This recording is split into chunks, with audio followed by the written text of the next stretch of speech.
È un settore agricolo in difficoltà quello ligure, che ha registrato danni diffusi alle coltivazioni e alle strutture dopo l'ondata di maltempo, una situazione che assume contorni ancora più gravi se si guarda alle realtà del settore florovivaistico concentrate nella piana di Albenga. Qui, dopo l'evento alluvionale di inizio settembre, si deve fare i conti con nuove perdite. Questo chiaramente fa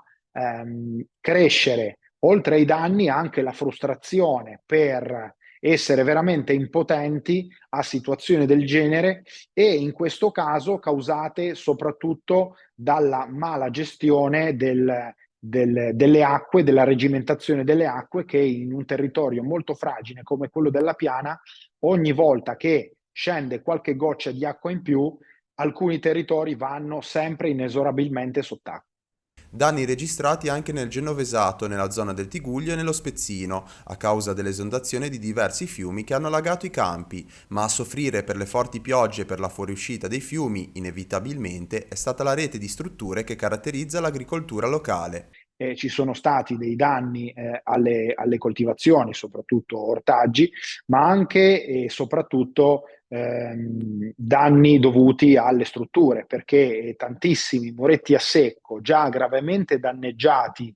dal passaggio indiscriminato dei cinghiali, hanno fatto sì che questi muretti venissero definitivamente giù. È ancora presto per quantificare i danni, i dati economici potranno emergere dalle richieste di risarcimento, misure queste che devono seguire un percorso preciso. Quello che noi consigliamo sempre è di fare una prima ricognizione dei danni in azienda, non avere fretta,